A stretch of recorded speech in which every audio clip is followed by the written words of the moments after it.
Bahkan ada 80% loh di DPR itu koalisi dari Pak Prabowo dan lain sebagainya. Jadi sangat kuat sekali. Bahkan Pak Jokowi pada saat lalu mengatakan tidak ada yang berani mengkritik Pak Prabowo. Sudah kuat di pemerintahan. Terus ada undangan Hakim MA. Terus ada undangan lagi pemimpin redaksi media di seluruh Indonesia diundang. Ini juga ada apa? Apakah ini ada tujuan tertentu?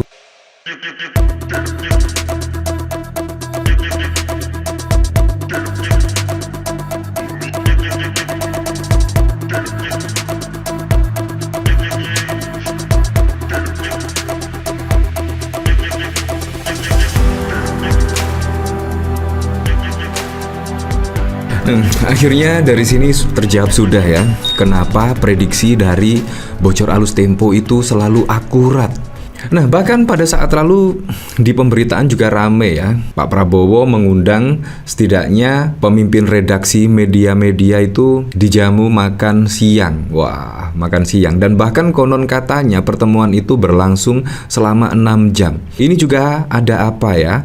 Setelah Pak Prabowo pada saat lalu juga mengundang yaitu Hakim MA ke istana. Nah, bahkan ini juga menimbulkan pro dan kontra ya. Apakah ada intervensi terkait hukum dan lain sebagainya. Tetapi sudah dibantah sih oleh Kementerian Hukum dan HAM ada intervensi terkait undangan Hakim MA ke istana. Nah, tetapi yang cukup mengejutkan ya dari Bocor Alus Tempo. Ya, terlebih dari pimpinan redaksi Tempo bahkan tidak menghadiri undangan dari Pak Prabowo. Ini menurut saya sangat keren sekali ya. Menurut saya media-media itu juga harus dijaga independensinya ya. Tidak usah makan malam lah diundang ke istana dan lain sebagainya. Apalagi kalau kita lihat pertemuannya 6 jam. Wah, 6 jam itu juga membicarakan apa saja ya. Dan ini seharusnya dijaga kebebasan pers dan lain sebagainya.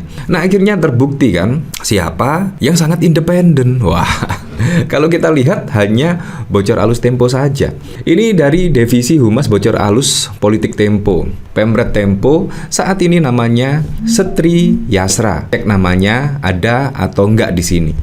Prabowo berdiskusi dengan Pemret Media selama 6 jam sehari setelah demo Indonesia Gelap. Ini juga ada apa ya? Pada saat lalu memang banyak isu yang beredar ya terkait Indonesia Gelap dan bahkan banyak yang menggelar aksinya di berbagai daerah.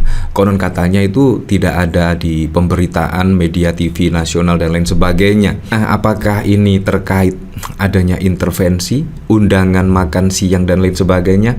Ya, kita tidak tahu. Yang jelas memang kenyataannya demikian. Kalau misalkan kebebasan pers dibatasi, diintervensi dan lain sebagainya, menurut saya ini juga akan tidak sehat. Di mana Pak Prabowo saat ini pemerintahannya itu sangat kuat sekali. Betul apa yang dikatakan oleh Pak Jokowi pada saat lalu. Pemerintahan Pak Prabowo itu sangat kuat, kemungkinan di belahan bumi ya. Bahkan ada 80% loh di DPR itu koalisi dari Pak Prabowo dan lain sebagainya. Jadi sangat kuat sekali.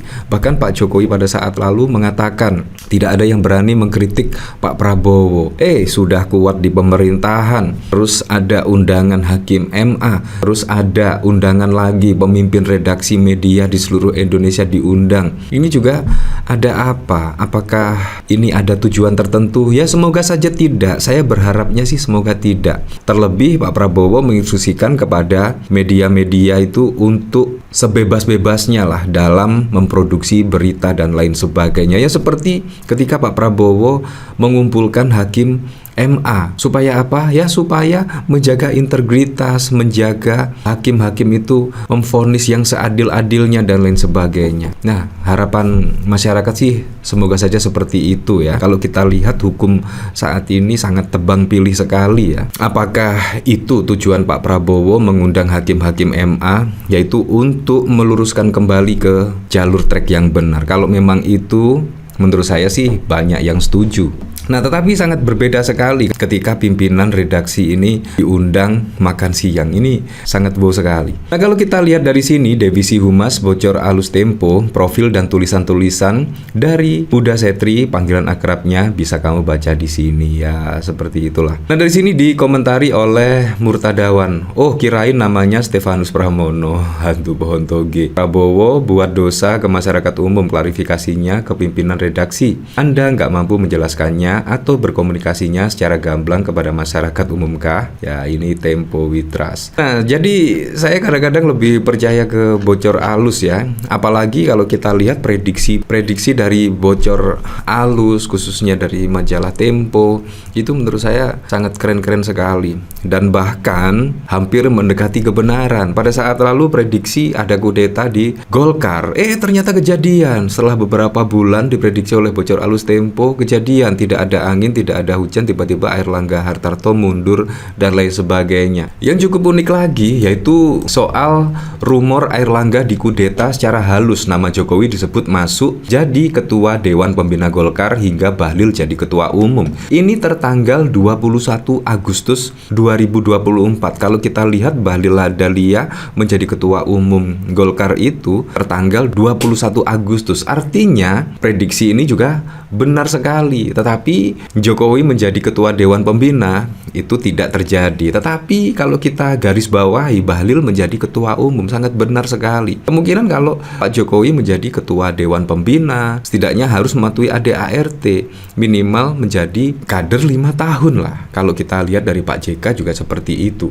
Nah, jadi sudah terlihat ya, bocor alus Tempo itu sangat menjaga kredibilitas ya. Ya, walaupun ada media yang menggunakan tagline media independen dan lain sebagainya, tetapi kalau datang ke undangan Pak Prabowo menurut saya juga sudah bisa diragukan ya, diragukan sekali independensinya. Tetapi kalau misalkan menolak datang pada saat ada undangan dari Pak Prabowo makan siang, khususnya dari pimpinan redaksi, menurut saya itu membuktikan bahwa media tersebut adalah yang bisa dipercaya karena menjaga independensi. Menurut saya itu juga sangat keren. Nah, kalau kita lihat pada saat lalu juga ada prediksi Jokowi, PDIP retak, Hasto Kristanto diburu, dan ternyata juga beneran. Saat ini Hasto Kristanto sudah menjadi tersangka dan juga sudah ditahan. Pada saat lalu juga ada isu kudeta Megawati oleh Jokowi, Hasto ulah provokasi politik. Konon katanya dari Rocky Gerung itu sebenarnya yang ditarget bukan Hasto melainkan Ibu Megawati. Apakah benar akan ada kudeta setidaknya pemimpinan dari PDIP? Ya, kita tidak tahu. Tetapi saat ini Sekjen bahkan juga sudah ditersangkakan dan bahkan juga ditahan 20 hari ke depan. Ini juga sangat mengejutkan sekali di tengah ada isu acak-acak Kongres PDI Perjuangan dan bahkan ada isu kudeta Megawati oleh Jokowi. Nah, ini sangat mengejutkan. Kalau ada pemberitaan dari bocor alus Tempo, wah, langsung di pikiran saya, wah, bisa saja 90% atau bahkan 100% itu beneran terjadi. Karena dari Tempo itu media yang benar-benar menjaga kredibilitas, independen dan lain sebagainya. Nah, kalau kita lihat dari sini ada pemberitaan juga dari Republika, ada yang mau kudeta partai, Megawati batal pensiun jadi ketua umum PDIP. Nah, bahkan yang cukup unik ya, Ibu Megawati batal pensiun ketika ada isu kudeta, dan bahkan saat ini pun angka catur Bu Mega juga sudah dimainkan.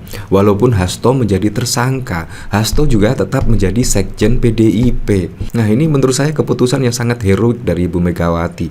Hasto tidak boleh mundur dan bahkan juga saat ini Ibu Megawati menginstruksikan seluruh kepala daerah dari kader PDIP untuk tidak mengikuti retreat dan lain sebagainya. Ini juga Ibu Megawati mulai pasang badan setidaknya ya terkait pencaturan perpolitikan di Indonesia. Menurut saya wah, sangat keren sekali lah langkah catur Ibu Megawati. Tetapi untuk selebihnya kita kembalikan lagi ke masyarakat menilainya seperti apa.